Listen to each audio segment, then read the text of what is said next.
Good morning, welcome back to my channel GS world group Sandesh. आज हम लोग 18 मई के करेंट अफेयर्स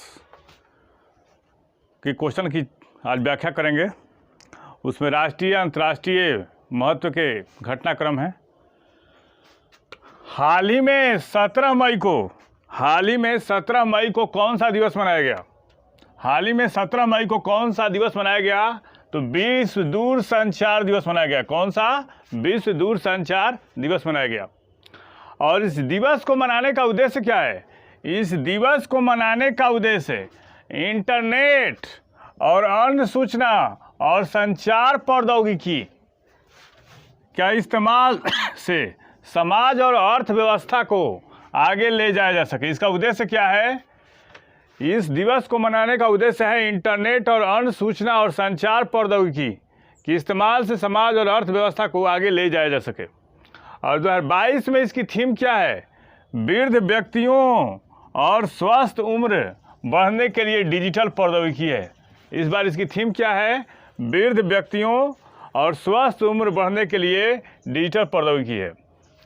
और 17 मई को अन्य कौन सा दिवस मनाया जाता है? विश्व उच्च रक्तचाप दिवस मनाया जाता है। कौन सा? विश्व उच्च रक्तचाप दिवस मनाया जाता है। 1 मई को कौन सा दिवस मनाया गया?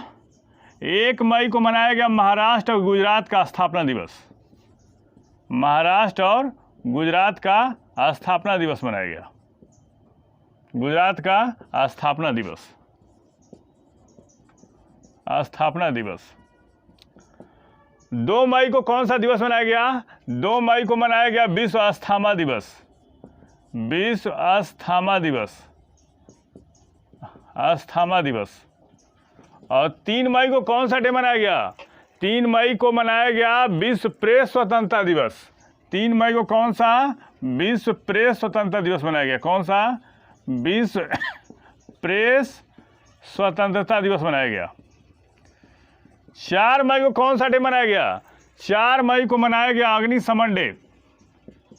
अग्निशमन दिवस मनाया गया। अग्निशमन दिवस मनाया गया।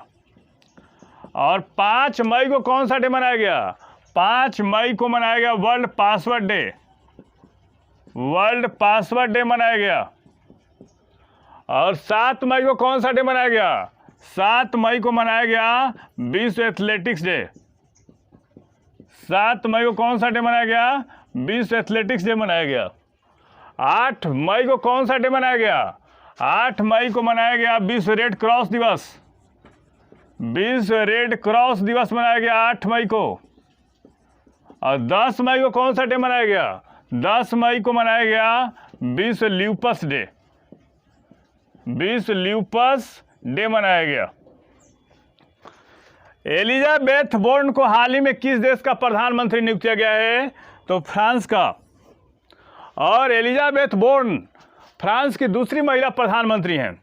और इस पद पे काबिज होने वाली कौन है? फ्रांस की दूसरी महिला है। इससे पहले एडिथ क्रेसन वहाँ की पहली महिला प्रधानमंत्री बनी थी। और फ्रांस कहाँ है? फ्रांस एक पश्चिमी यूरोपीय देश है जिसकी राजधानी कहाँ है? पेरिस है। और मुद्रा क्या है? यूरो है। और फ्रांस के राष्ट्रपति कौन हैं? फ्रांस के राष्ट्रपति हैं इमैनुअल मैक्रो। फ्रांस के राष्ट्रपति कौन है? इमैनुअल मैक्रो है। और लघु यूरोप किस देश को कहा जाता है? लघु यूरोप फ्रांस को कहा जाता है। क्या कहा जाता है? लघु यूरोप फ्रांस को कहा जाता है। और फ्रांस की राजधानी कहाँ है? पेरिस। और पेरिस को क्या कहता है? विश्व की फैशन नगरी कही जाती है इसको।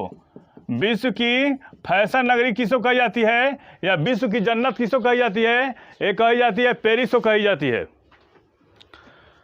और हाइड टटो का देश किसको कहा जाता है? हाइड टटो का देश कहा जाता है फ्रांस को कहा जाता है। किसको कहा जाता है? ये फ्रांस को कहा जाता है। हाल ही में 17 मई को ट्राई ने अपनी स्थापना का कौन सी जयंती मनाई है? तो रजत जयंती मनाई है। रजत जयंती का मतलब क्या होता है? 25 वर्ष होता है। कितना? 25 वर्ष। और स्वर्ण जयंती का मतलब क्या होता है? स्वर्ण जयंती 50 साल में मनाई जाती है। कितने पे? स्वर्ण जयंती 50 साल पे मनाई जाती है। और हीरक जयंती कितने साल में मनाई जाती है? हीरक जयंती मनाई जाती है 60 साल पे। कितने पे? 60 साल में मनाई जाती है। और इस अवसर पर पीएम मोदी ने 5G टेस्ट बेड का भी अनावरण किया। और इसको किसने? जिसे IIT मद्रास के नेतृत्व में एक बहुसंस्थागत सहयोग परियोजना के रूप में विकसित किया गया था। और ट्राई के अध्यक्ष अभी कौन है? ट्राई का अध्यक्ष हैं PD बघेला। कौन है? PD बघेला। और इसकी स्थापना कब हुई थी? 1997 में। और इसका मुख्यालय कहाँ है? नई दिल्ली में है। पूछेगा कि ट्राई का अध्यक्ष कौन है, तो PD बघेला है। स्थापना कब हुई? 97 में। और मुख्यालय कहाँ है? नई दिल्ली में। पहला अंतर्राष्ट्रीय प्रवासन समीक्षा फोरम का आयोजन कहाँ किया जाएगा? तो न्यूयॉर्क में। और 17 से 20 मई के बीच आयोजित किया जाएगा। और इसमें भारतीय दल का नेतृत्व कौन करेंगे? तो भारतीय विदेश राज्य मंत्री B मुरलीधरन इस फोरम में भारतीय प्रतिनिधि मंडल का नेतृत्व करेंगे। और 17 से 20 मई के बीच आयोजित किया जाएगा। और प्रवासन हेतु अंतर्राष्ट्रीय संगठन की स्थापना कब की गई थी? 1951 में। पूछेगा प्रवासन हेतु अंतर्राष्ट्रीय संगठन की स्थापना कब की गई थी? तो 1951 में। मुख्यालय कहाँ है? जिनेवा। और अब आप हमसे पूछेगा कि जो संस्था है किस प्रकार का काम करता है, तो यह फोरम प्रवासन से जुड़ी सभी पहलुओं के क्रियान्वयन की प्रगति और सतत विकास के लक्ष्यों पर विचार विमर्श हेतु प्राथमिक अंतर सरकारी वैश्विक मंच की भांति कार्य करता है। किस प्रकार काम करता है? एक काम करता है लक्ष्यों पर विचार विमर्श हेतु प्राथमिक अंतर सरकारी वैश्विक मंच की भांति कार्य करता है। हाल ही में किस राज्य सरकार ने ई अधिगम योजना, कौन सी योजना? ई अधिगम योजना को शुभारंभ किया है? तो हरियाणा। और हरियाणा में बहने वाली प्रमुख नदियां कौन कौन सी हैं? तो ये है जमुना है और घग्गर है। और यहाँ पे अभयारण्य कौन कौन से हैं? तो यहाँ पे कलेश्वर अभयारण्य है, सुल्तानपुर अभयारण्य है और सिंबल पारा राष्ट्रीय उद्यान भी है। सिंबल पारा राष्ट्रीय उद्यान कहाँ है? हरियाणा में। और हरियाणा राज्य का गठन कब किया गया था? 1966 में। पंजाब से विभाजित करके इसको बनाया गया था। और यहाँ पे राज्यसभा की सीटें कितनी है? 5। लोकसभा की सीटें कितनी हैं? 10। विधानसभा की सीटें कितनी हैं? 90 है। और राजकीय पशु कौन सा है? ब्लैक बक है। राजकीय पक्षी कौन सा है? काला तीतर है। और राजकीय वृक्ष कौन सी है? कौन सा है? यह है पीपल। और राजकीय फूल कौन सा है? यह है कमल। और हाल ही में नवीनतम योजनाएं कौन कौन चली हैं? तो अरुणोदय योजना असम का है। नेथन्ना बीमा योजना किस राज्य का है? यह है तेलंगाना का। और मातृभूमि योजना किस राज्य का है?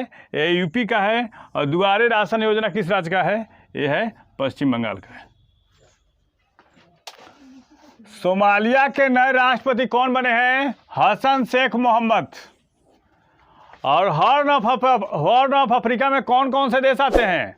तो हॉर्न ऑफ अफ्रीका में आता है इथोपिया आता है, सोमालिया आता है और जिबूती आता है। हॉर्न ऑफ अफ्रीका में कौन कौन से देश आते हैं? इथोपिया, सोमालिया और जिबूती। यह हॉर्न ऑफ अफ्रीका देशों में से एक है। और हॉर्न ऑफ अफ्रीका में कौन कौन से देश आते हैं? इथोपिया, सोमालिया और जिबूती। और किससे सीमा लगती है? केन्या से भी लगती है। अदन की खाड़ी और हिंद महासागर से सोमालिया की सीमा लगती है।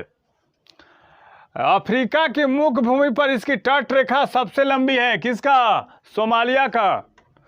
और सोमालिया के प्रधानमंत्री कौन है अभी? मोहम्मद हुसैन रोबल हैं। और मुद्रा का क्या नाम है? सोमालियाई शिलिंग। और कमेंट बॉक्स में बताइएगा सोमालिया की राजधानी कहाँ है। हाल ही में किसे Aster guardian global nursing award 2022 से सम्मानित किया गया है? अन्ना कबाले दुब्बा को। ये कहाँ की रहने वाली हैं? एक केन्या की।